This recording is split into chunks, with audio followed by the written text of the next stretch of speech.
beautiful, the radiant bride who waits for her God, the light in her eyes. How beautiful when humble hearts give the fruit of pure lives, so that others may live. How beautiful,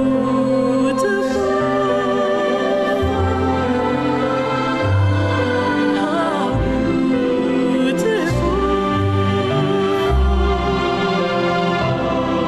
how beautiful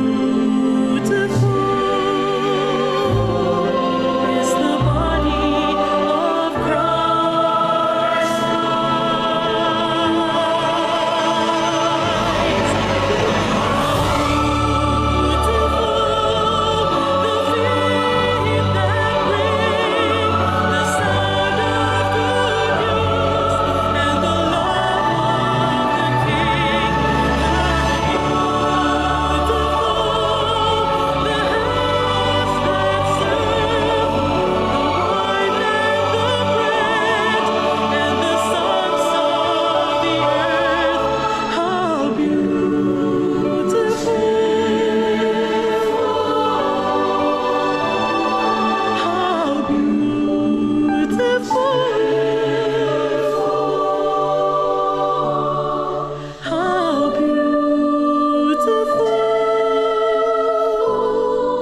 Is the body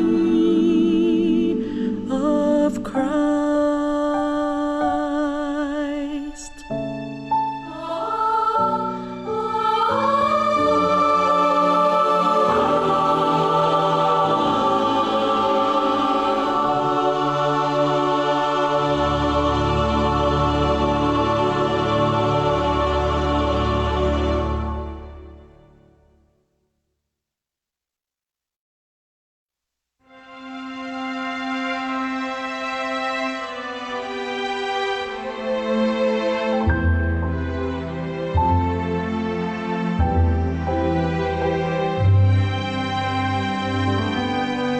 How beautiful the hands that served the wine and the bread, and the sons of the earth. How beautiful the feet that walked the long dusty roads, and the hair to the cross. How beautiful,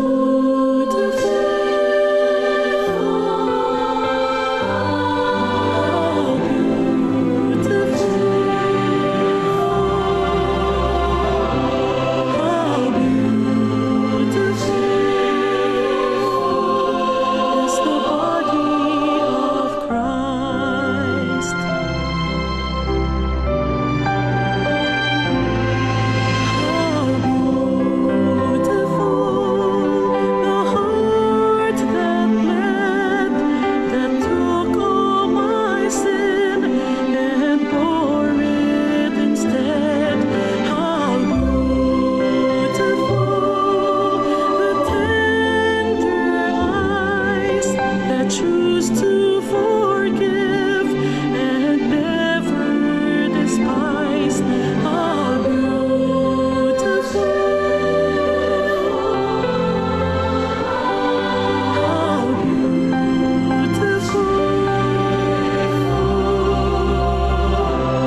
Christ.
Good afternoon and happy Sabbath once again to everyone. Thank you for tuning in. It's another episode of AY Travelogue, stories of God's goodness during my travels. I remember going to the airport in Marrakesh, Morocco. I was very early going to the airport because during that day, it was my flight going to Tel Aviv, Israel. And that day was very memorable because I was so excited. Israel is one of those dream destinations that I had even since when I was a kid. So I went to the airport at around 7 a.m. and I took a Greek airline, Aegean airline, which will go to Tel Aviv from Marrakesh in Morocco. On the way, we passed by the Sahara Desert. So I was having a window seat so I can see a very beautiful view of the Sahara Desert. It was a great privilege for me to witness the largest desert in the world, largest dry desert in the world. I was just reading this in books before, and during the time I was seeing it on my own eyes through the window of my plane. So I was looking at northern Africa, and the excitement that I had in going to Israel was very strong. Israel is the Holy Land where Jesus walked, and most Christians really dreamt of visiting this place. So I was really excited and I was enjoying my flight. They were serving in-flight meals as well on the plane, so that added to the comfort and enjoyment of my flight. Free flowing beverage, and I was also reading the in-flight magazine while enjoying the view of northern Africa from my plane, the Sahara Desert, and countries like Morocco, Egypt, those countries in northern Africa.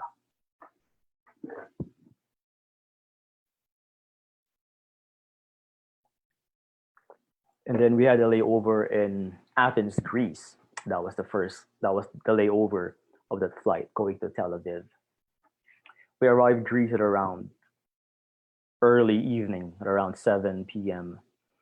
So it was quite tiring, but the airport in Greece was nice and they serve really good food, Mediterranean food. So it was an opportunity for me to experience Mediterranean food. I haven't been to Greece before, so that was a great opportunity for me to at least kind of have an experience of what it is like to eat authentic Greek food. So that was at the airport in Athens, Greece. Too bad it's already evening, so I wasn't able to see the view in Greece, the airport, the view outside of the airport because it was already evening, it was already dark.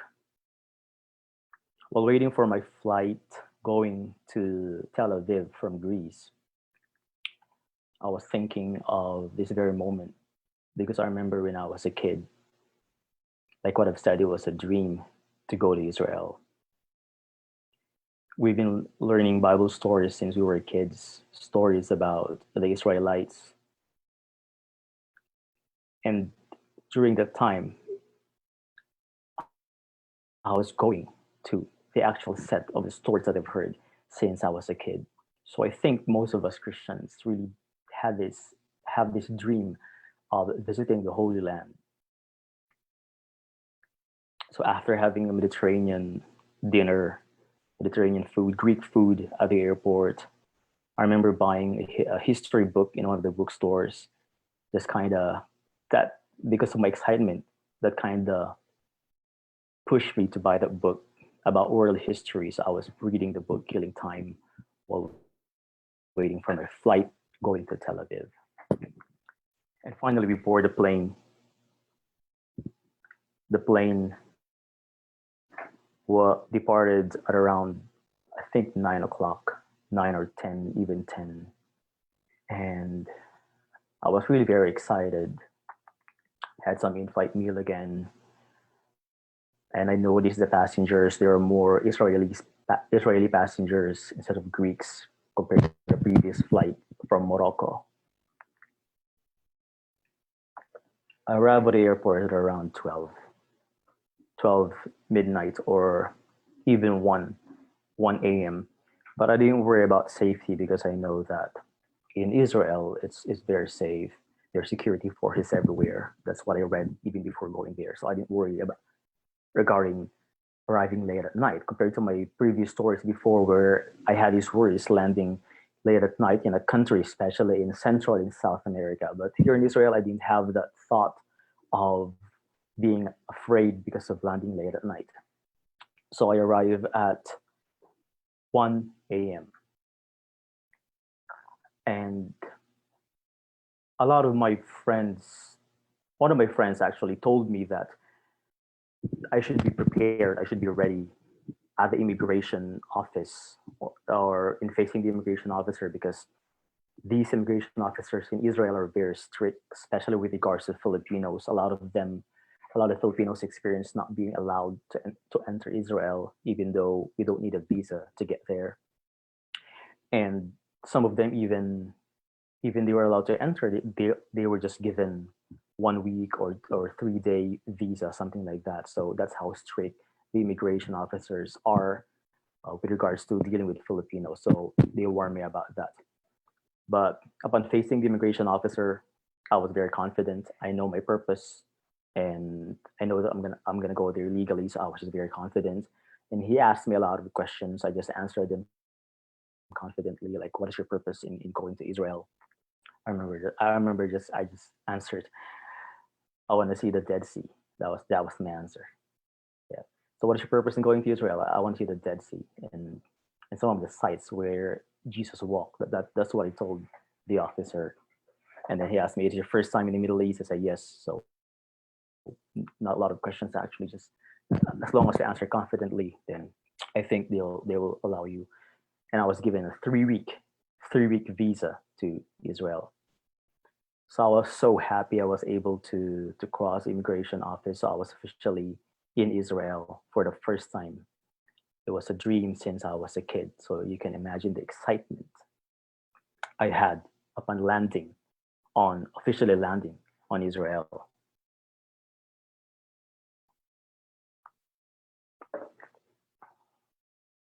Since it's already 1 a.m., I was a bit worried about transportation because they told me that the train system, the subway system, or the tram is already closed, so you have to take a cab. But I know that the cab in Israel is so expensive. Good thing upon when went out of the airport, I saw a bus that will go to different routes around Tel Aviv because the airport is at Tel Aviv.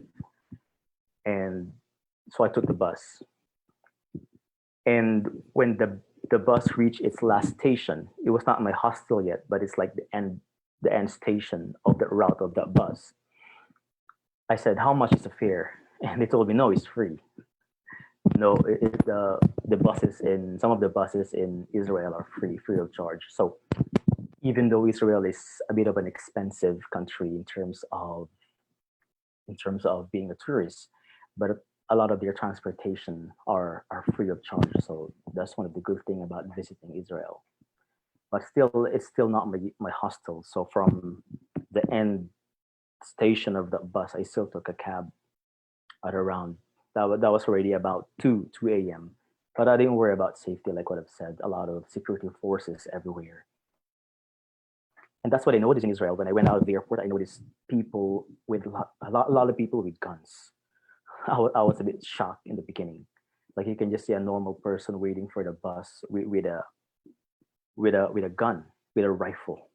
Like I don't know, I'm not sure if it's loaded, but they have rifles everywhere. So that's one of the things that shocked me in Israel.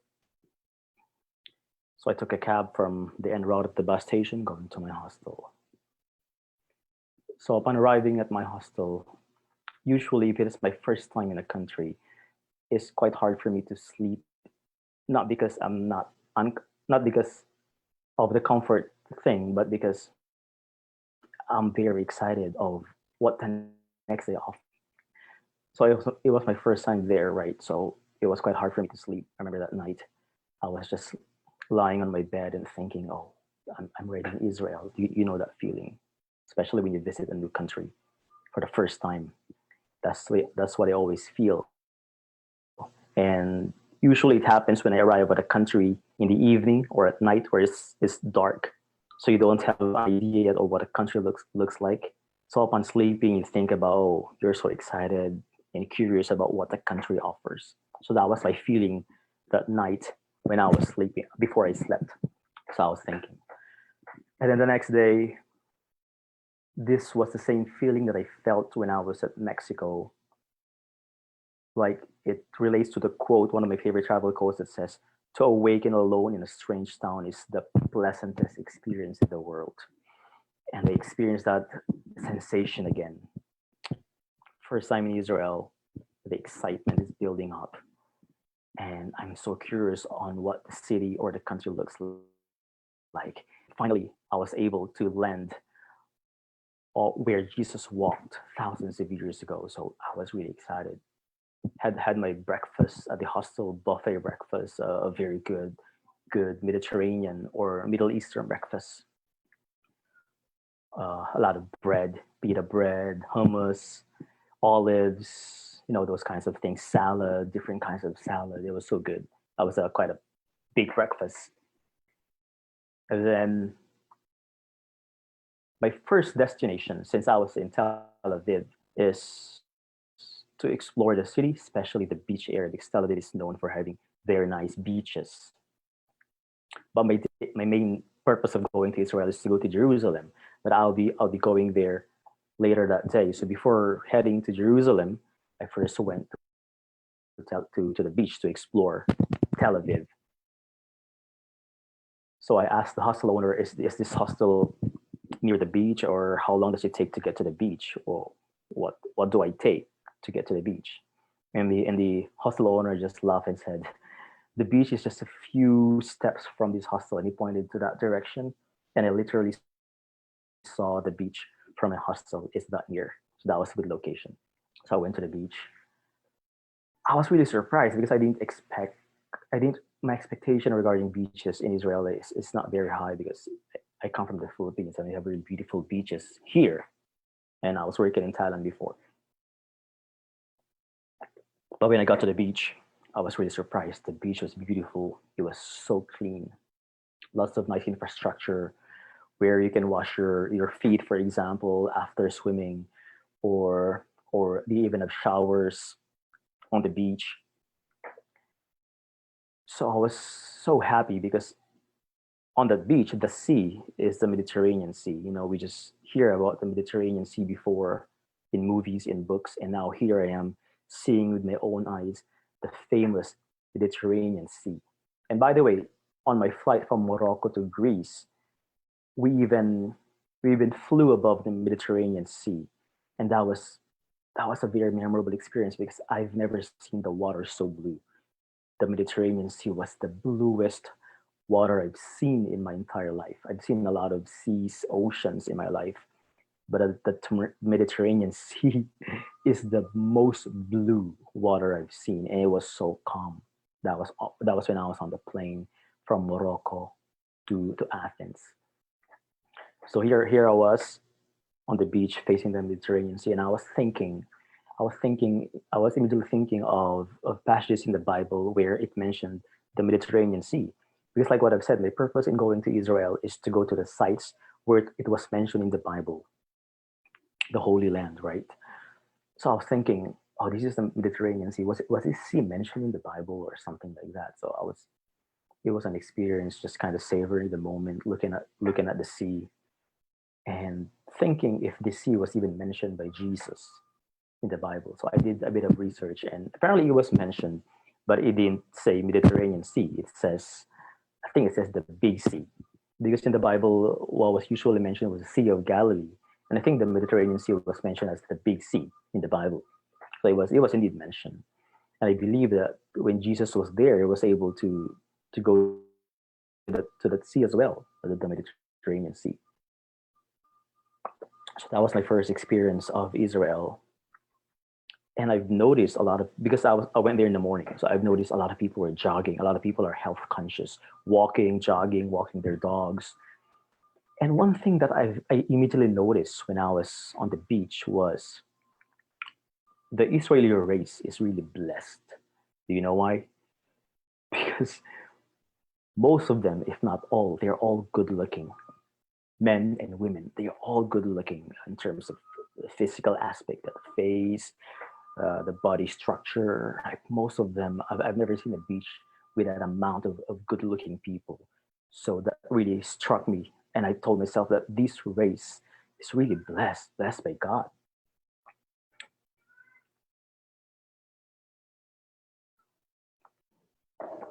I'll share a picture.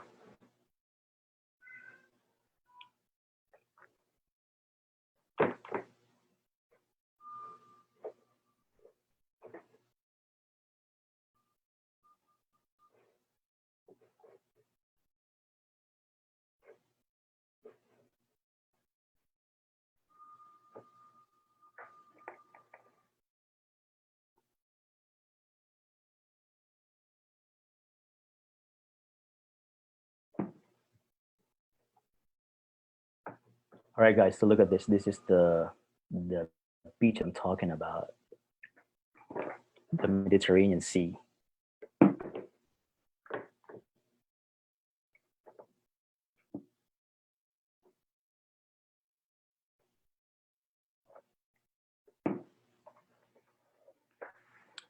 It was a very memorable experience seeing or experiencing the sea for the first time. When I was there, it was December, so it was cold or cool. I think it's winter there at the time, so the water was so cold. And during the time, they didn't allow swimming, maybe because the waves are too strong or the current. But so I just like kind of like went in the water, but not didn't swim.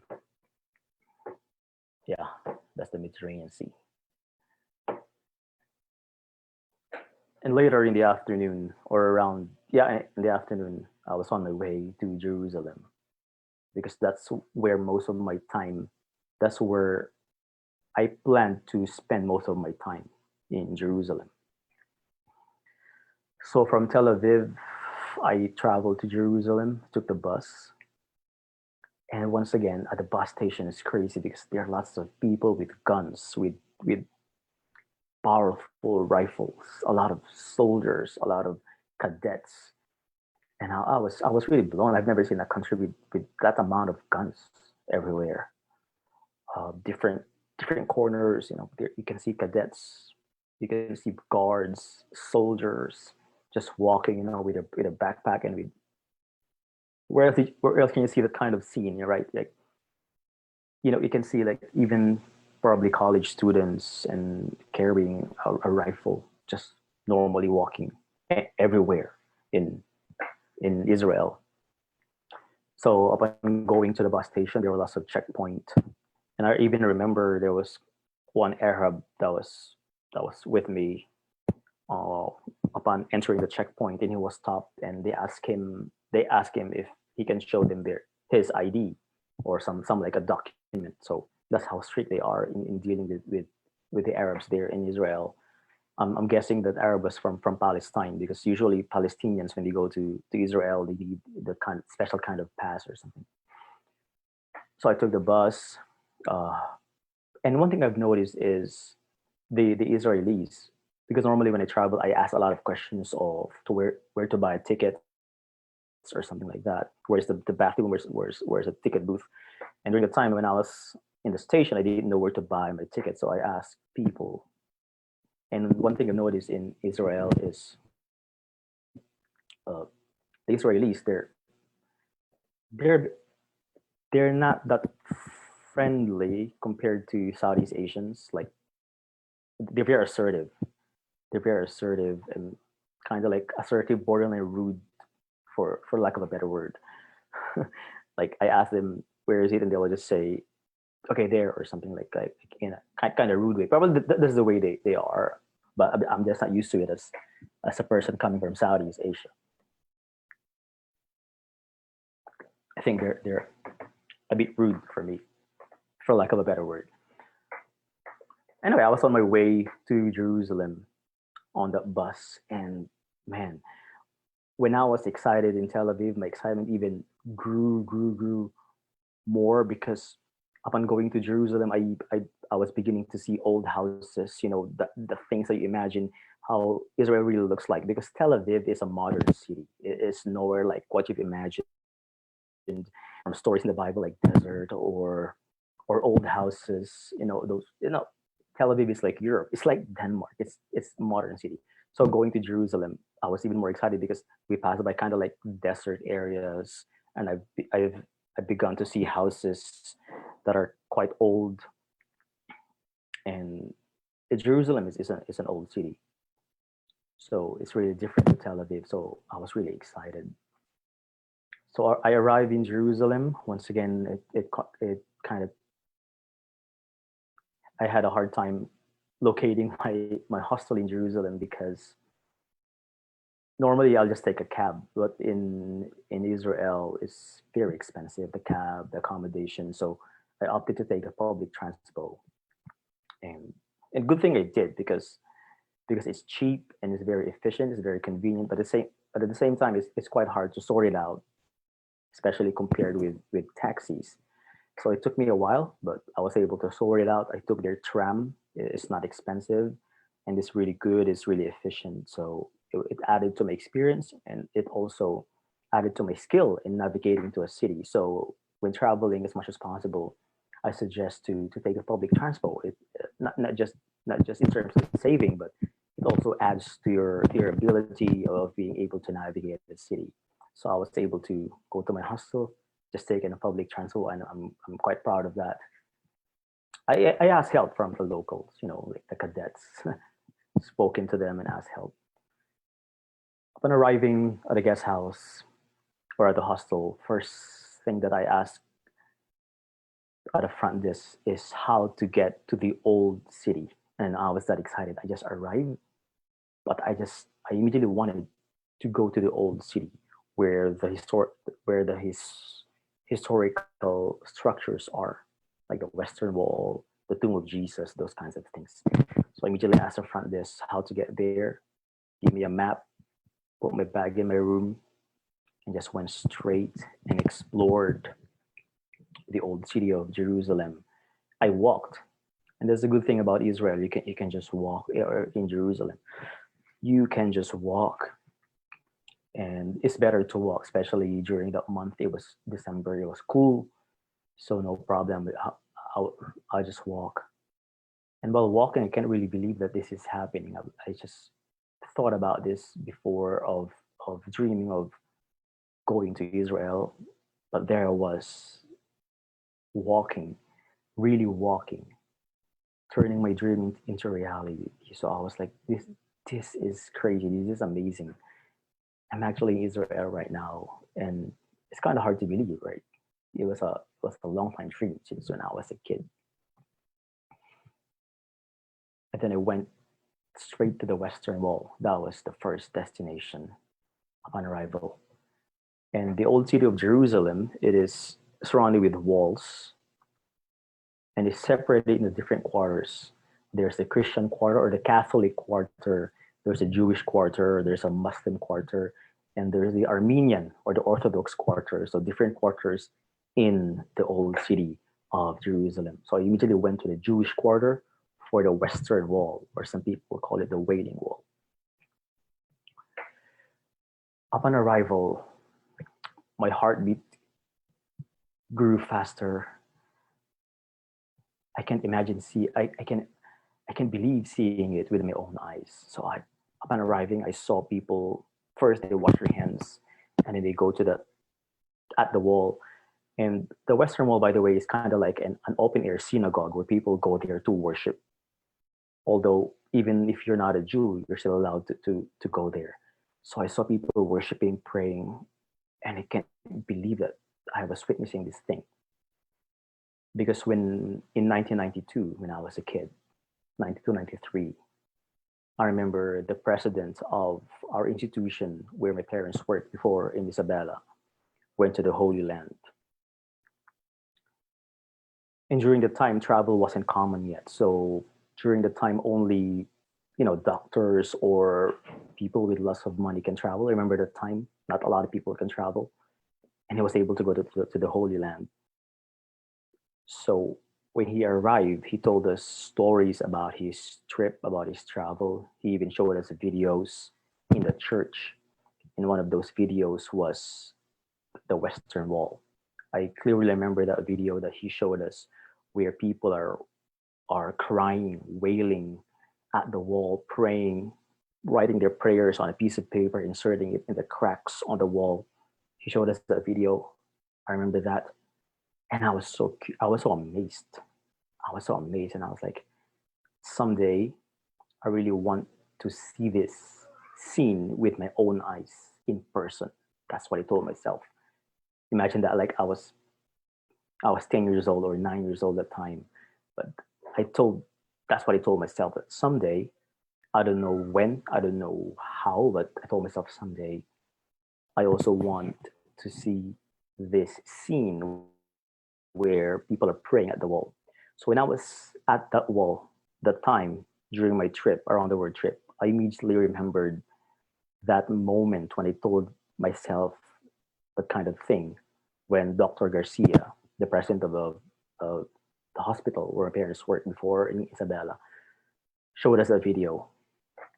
So you can imagine the feeling. I kind of savored the moment and thought about it. It was I was just very grateful to be able to visit it. I'll show you some picture again.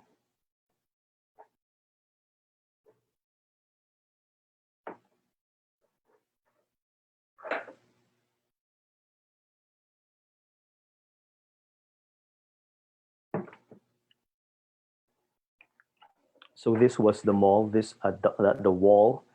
This was the moment when I was contemplating and thinking about my dream, and I was a kid. And finally, I was able to go there and to visit that place. And I really thank God for giving me this special opportunity.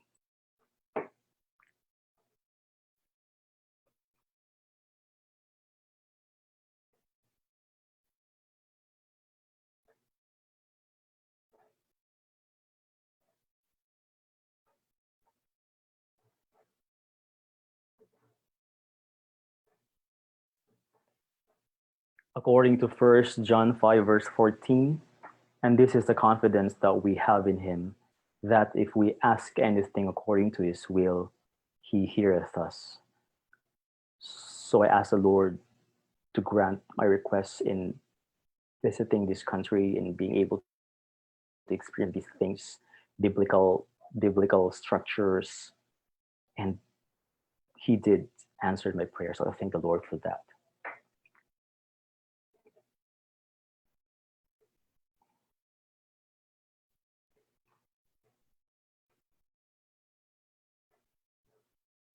The next day, my target was to visit the tomb of Jesus. That's one of the highlights in visiting Israel, to see where he was laid. So I woke up early,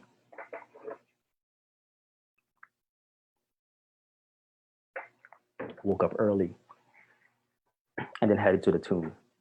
I didn't know where it was, so I had my map with me, provided by the hostel. At first, I went inside the city because that's what he told me. The tomb of Jesus is inside the city. So I went inside the old city of Jerusalem. And then I was pointed to go to the church of the Holy Sepulchre.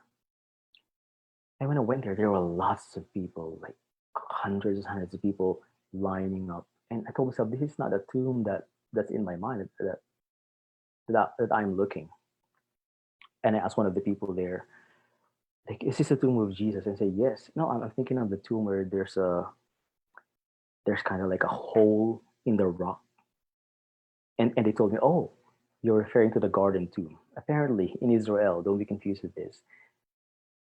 There are two tombs of Jesus where people believe that that's the tomb of Jesus. It's in that particular location. First is the Holy Sepulchre Church.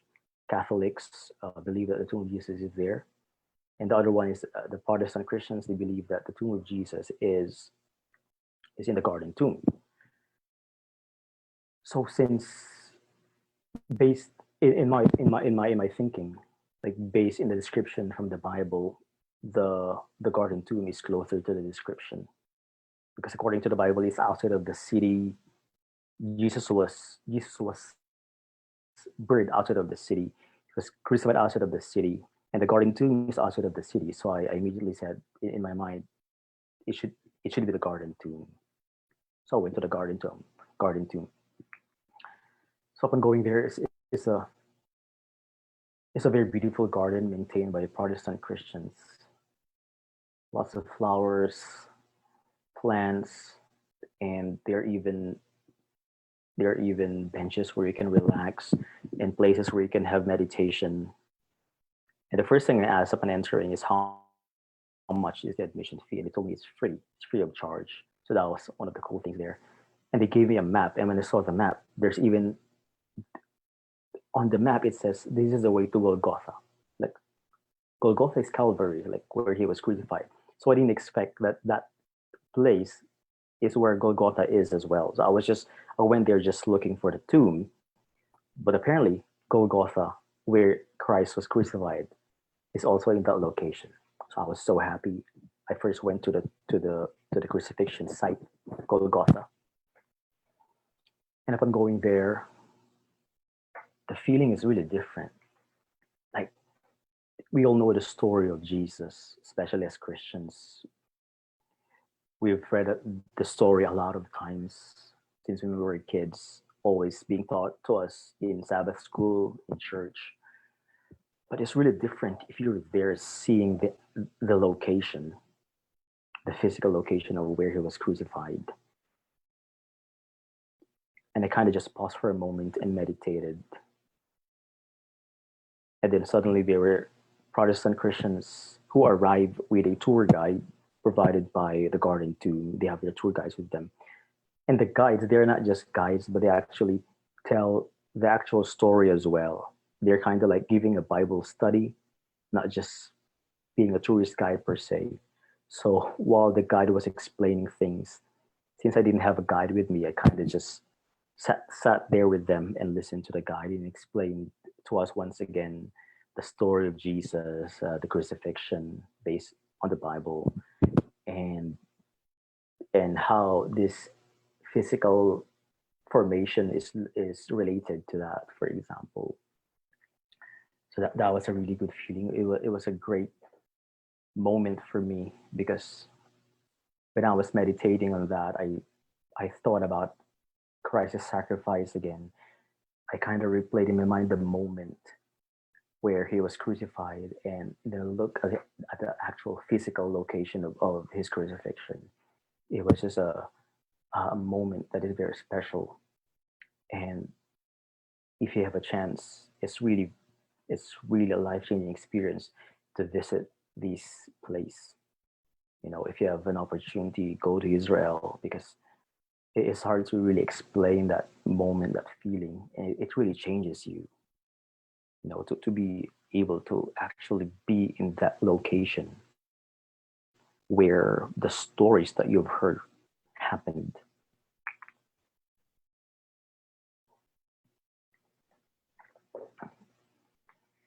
So after Golgotha, I went to the tomb of Jesus, where that was the main purpose of the day, to be able to see and experience the tomb. Upon going to the tomb, I've noticed people. It is not crowded, by the way. The Garden Tomb is not crowded because most of the tourists go to the Holy Sepulchre, the one that the Catholic Church believe where the tomb is. And by the way, even the Garden Tomb says this is where we believe the tomb is, but at the same time, they're saying the location of the tomb is not important. Like what's important is that he died and he has risen. That's the most important thing. So people are debating whether the real tomb is in the Garden Tomb or the Holy Sepulchre. But according to the Garden Tomb itself, they say they believe that that is tomb, but at the same time, it's not important to where the tomb is. What's important is Jesus Christ died and he has risen. But that Garden Tomb, even if you don't believe that that's the actual tomb, it's a good place to kind of like actually imagine the events that happened. Because if you look at the Bible description, it really fits the Bible description on where the tomb is. It's outside of the city. It was in a garden, according to the Bible. It's inside a garden. It's outside of the city walls, and it's near Golgotha. So all of the description in the Bible fits the actual physical components of the garden tomb. So upon going to the tomb on my way in the garden, I saw people, but not a lot of them, meditating by twos, by threes, by groups. There's even a chapel where people can have their communion service, with on grape juice and unleavened bread, what we normally do in church. People do that as well, and they're singing hymns, very familiar hymns, similar to what we sing in church here in our Seventh Day Adventist church. So upon going to the tomb, I kind of waited for some people to be finished viewing the tomb so I can have the tomb all by myself. That's how not crowded this garden tomb is. So once in a while, people will go, yeah. But then if you just wait for a little bit, people will go, and you can have the tomb all by yourself. So that's what I did. When they left, I just went to the tomb, and it was just me. You can imagine the moment. It was just me. I went inside, took a picture outside.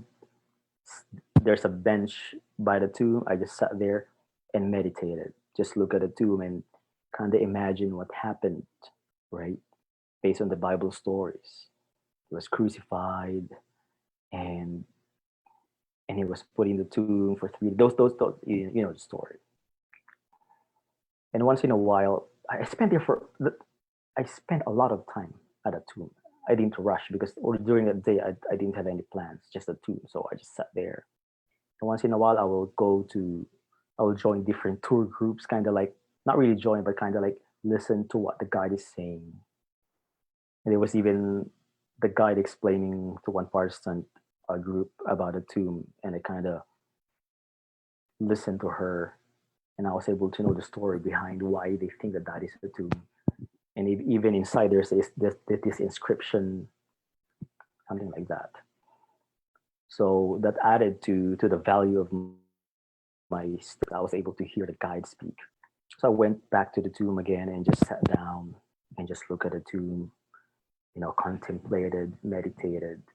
And it really hit me because if you think about it, because of this tomb, it signifies not just Jesus Christ's death for our sins that we are saved, but most importantly, he is risen. He is risen. There's even a text that is displayed there that says, I think that's in Mark, where it says, "Behold, the tomb is empty. Behold, look at the tomb, something like, behold, the tomb is empty. Behold, for he is risen," something like that. And that's really that's really good news. And I was contemplating on this text that because of his resurrection, even if we die, we can also be resurrected. And he already is victorious towards death, that we'll have a second chance, and we're redeemed because of his death and his resurrection. So while I was contemplating on these things, just looking at the tomb, and by the way, when I was there, once again, the feeling is different. It's hard to explain. When you're in the Holy Land, there's a different vibe, a different feeling of of being more spiritual. I think it's because you focus more on these things, I guess. And you're surrounded with pilgrims, you're surrounded with Christians, Muslims, Jews, like focusing on religious things. I think these factors, I guess, but it's hard to explain why. But in general, there's a different feeling when you're in the Holy Land. So while I was sitting there, just once again meditating, I I suddenly heard from afar a Protestant group singing a hymn by Bill Gaither, "Because He Lives," very famous hymn. And while they were singing, when they reached the chorus, "Because He lives," their familiar song, just kind of like automatically tears flowed from my eyes. And normally I don't cry with these kinds of stories. I've heard it a lot. I don't become emotional. When I was there, especially when I heard a song, the hymn. Tears just flowed from my eyes, and while listening to the song and looking at the tomb. So for me, that was a very special moment. And since then, it really changed me. It changed my outlook towards Christ fights for us in his resurrection because of this experience in being able to visit the tomb of Christ. So I really thank the Lord for this great opportunity in visiting the Holy Land, especially in giving me the chance to meditate and contemplate on his death and resurrection at that garden tomb.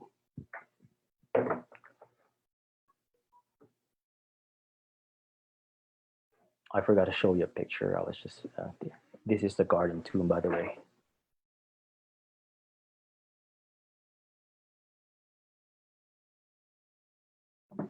So this is where I meditated and contemplated.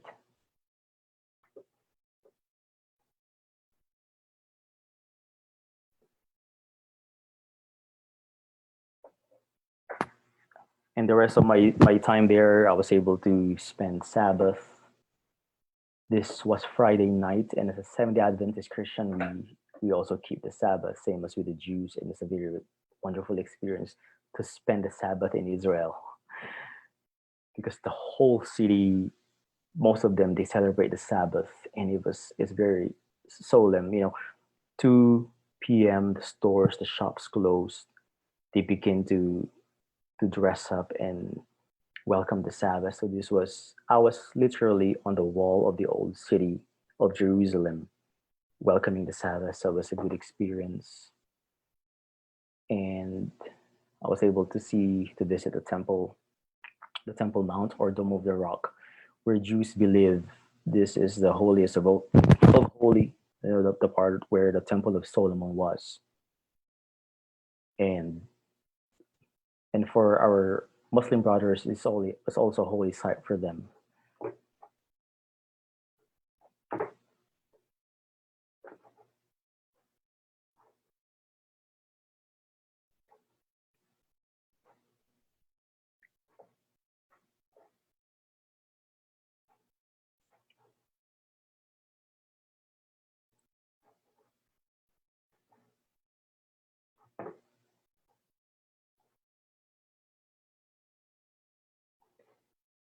And during the time when I was on the wall, I was literally on the wall of Jerusalem, the old city. I was sitting there, right? So on my left was the inside of the city, and on my right was the outside of the city. So it was a special experience for me because I can see both sides, and I was on a very historical spot, wall of Jerusalem. And I remember this text from the Bible that someday a new Jerusalem will come down from heaven. In Revelation 21, verse 2, and I saw the holy city, New Jerusalem, coming down out of heaven from God, made ready as a bride adorned for her husband. What hit me was when this time comes, the big question is, are you going to be inside or outside of the city? That is the question. So when I was sitting here, while I was sitting on this wall, I asked myself that question. This is the old Jerusalem, but someday there will be a new Jerusalem, and there will be a wall as well. And the question right now for all of us is, when that time comes, are going to be inside or outside of the city? In John 3:16 it says, "For God so loved the world that he gave his only begotten Son, that whosoever believes in him will not perish, but have everlasting life." Thank you.